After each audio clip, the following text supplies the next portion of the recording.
Bonjour à tous, j'espère que vous allez bien. Alors aujourd'hui, je vais vous parler d'un artiste qui était une grande star dans les années 60 et qui est complètement tombé aux oubliettes. Il s'agit de Patrick Proctor et la personne qui a écrit ce livre s'intitule Fabrice Guignot. Le livre s'appelle Patrick Proctor, le secret de David Hockney et c'est publié aux éditions Séguier. Alors qui était Patrick Proctor? Eh bien Patrick Proctor, c'était un personnage hors du commun qui était très très proche de David Hockney. Ils étaient pendant un moment même meilleurs amis et leurs œuvres rivalisaient et c'était deux stars à l'époque. Je pourrais même dire qu'à un certain moment, Proctor était même un peu plus connu que David Hockney et pourtant aujourd'hui, il est complètement tombé aux oubliettes. Alors d'abord, un mot sur l'écrivain qui a écrit ce livre qui est véritablement passionnant. Fabrice Guignot est un rédacteur en chef culture du magazine Marie-Claire féminin et il est collaborateur du magazine Lire.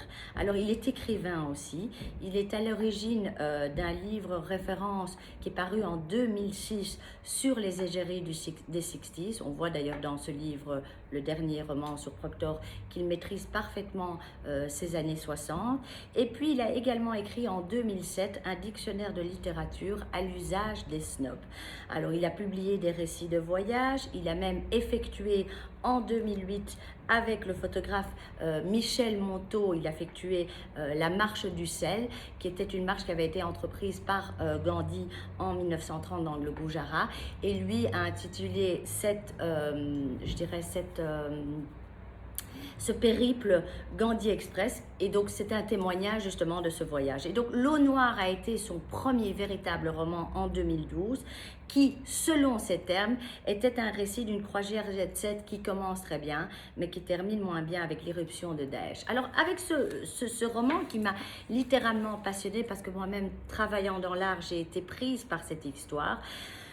Il nous parle de ce Patrick Proctor. Patrick Proctor, c'est un personnage qui s'est construit lui-même parce qu'il n'a pas eu la chance de pouvoir, ses parents n'avaient pas d'argent, de faire des études véritablement d'histoire de l'art, enfin de peinture, je dirais plutôt, au départ. Parce qu'au départ, il n'avait pas d'argent, il s'est très très vite engagé dans la Royal Navy, il parlait plusieurs langues, il était attiré par la Russie, même si c'est quelqu'un de trop libre pour vivre selon des dictats. Et puis, par un bête coup du hasard, il a rencontré un directeur de sa future galerie, la Red Fan Gallery, et il va lui inventer un mensonge énorme, une biographie énorme, où il va se présenter comme artiste et donc il va finalement être engagé par la galerie, même si d'abord il va encore faire des études, une fois qu'il aura vendu un tableau, il va faire des études d'histoire de l'art et finalement il va exposer dans cette galerie. Ce qui nous intéresse dans ce livre avant tout, et c'est ce que l'écrivain essaye de transmettre, c'est avant tout de comprendre comment c'est possible que deux personnes qui ont été si connues, qui étaient si liées les uns aux autres, il s'agit de David Hockney et de Proctor, eh bien finalement se soient perdus de vue. Et puis surtout, comment se fait-il qu'un artiste aussi brillant que Proctor soit complètement tombé aux oubliettes? Et l'intérêt dans ce livre, c'est que l'artiste mène presque une véritable enquête, mais a également cherché à interviewer des gens de haute importance, que ce soit des galeristes, que ce soit des artistes comme Gilbert et Georges, que ce soit aussi des curateurs, des écrivains, des journalistes, pour comprendre pour percer au fait ce mystère de Proctor. Alors c'est vrai que, comme je le dis, l'un est aujourd'hui l'un des peintres vivants les plus célèbres dans le monde. L'autre est un aquarelliste précieux qui est mort en 2003, ruiné, alcoolique et oublié de tous. Alors, c'était deux personnalités différentes qui ont été finalement destinées chacun à apporter leur pierre à l'édifice de l'art moderne. C'était deux jeunes fous jetés dans ce Swinging London dont ils ont été témoins et qui ont grandement contribué à lui donner sa couleur. Et donc ces deux amis, Hockney et Proctor, eh bien ils ont fait beaucoup de choses ensemble, ils ont peint, ils ont voyagé, ils ont aimé des garçons, même s'ils n'ont pas partagé une relation ensemble, ils aiment fumer, partager des moments d'opéra. Et tous les deux ont beaucoup d'humour, surtout Proctor. Et ils savent que par leur homosexualité, ils signent leur appartenance au camp des exclus, des hors-la-loi, des étrangers. Et donc, ce qui est intéressant en fait, c'est que on constate très très vite, en suivant un petit peu la relation entre les deux, Hockney et Proctor, et surtout d'après les témoignages, que Proctor, eh bien, il a sans doute le goût de la procrastination, alors que l'autre est beaucoup plus acharné dans son travail. Et donc, les choses vont très vite s'inverser. David Hockney va partir cueillir la gloire et va s'enfuir dans le paradis californien où il va composer des piscines.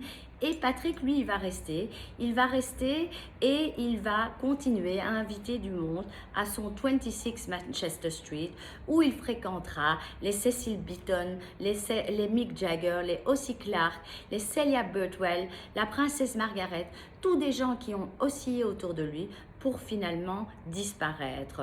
Et donc, il y a une question qu'on se pose, c'est qu'est-ce qui s'est passé entre Hockney et les autres?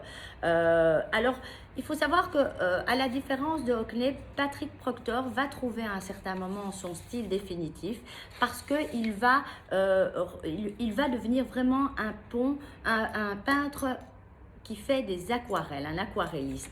Pourquoi? Parce qu'il aime l'aquarelle. L'aquarelle, pour lui, elle est légère, elle est, je dirais, fluide.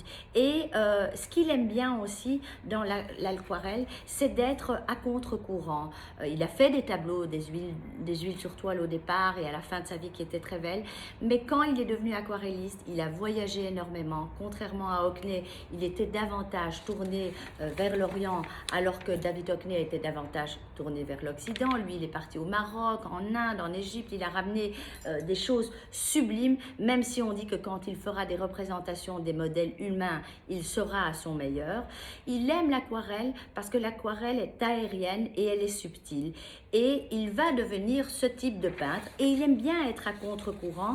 Il aime bien, quelque part, être celui qui est différent des autres, et ça lui plaît parce que il y voit l'expression d'une exception. Et donc le livre donc insiste sur l'aspect social qui parfois même va trop loin, puisque c'était un grand alcoolique, Proctor, à quel point elle est utile pour Proctor, elle le nourrit, et sur le côté beaucoup plus ascète peut-être de David Hockney, parce que David Hockney dans ce livre aussi va donner il va peut-être pas tout raconter, mais va parler de Proctor, fait partie d'un des témoins. Il sera également présent à l'ode funèbre qui lui sera consacrée. Et donc, l'écrivain, avec toutes les petites informations qu'il récolte, et c'est ça qui est passionnant, eh bien, finit par se faire une idée de Proctor. Peut-être qu'il y a eu un moment de jalousie entre les deux de la part de Patrick Proctor. Peut-être que surtout Hockney à un certain moment a cessé d'admirer ou d'apprécier le travail de Proctor, et que c'est pour ça qu'il s'en est éloigné, à défaut de devoir lui expliquer que son travail ne l'intéressait plus.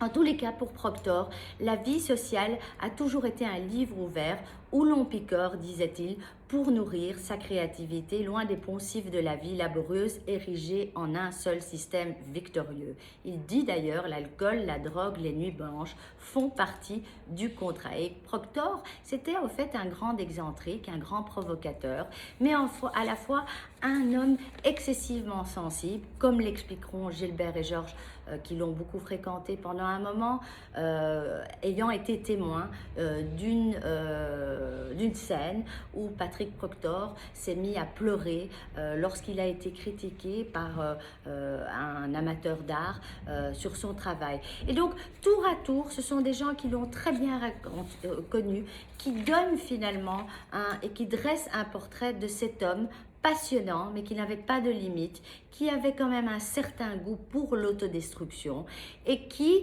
petit à petit, est malheureusement tombé aux oubliettes. Et le livre est intéressant parce que ceux qui s'intéressent à l'art, et même ceux qui ne s'intéressent pas à l'art, eh bien, vont très très vite, je pense, tomber sur le charme de la personnalité de Proctor. C'est du moins ce que je pense que le livre passe très bien. Un personnage rempli de vie, aussi dangereux que joyeux et comique, etc. et passionnant. Et à la fois, ce qui est intéressant, c'est de comprendre qu'est-ce qui a fait, quelles étaient peut-être les raisons qui l'ont rendu moins connu. Est-ce que sa galerie a fait un moins bon travail? Est-ce qu'il était véritablement plus paresseux selon certains, que Hockney, selon certains oui, selon certains non, d'autres non? Je vous laisse à vous tous le choix eh bien, d'en conclure ce que vous désirez à partir de ce livre. Lisez-le, c'est passionnant. On apprend vraiment énormément de choses sur le Swinging London et puis on est vraiment plongé dans une ambiance, eh bien, une ambiance qui n'est comme il n'y en a plus aujourd'hui. Profitez du livre et on se retrouve la semaine prochaine. À bientôt.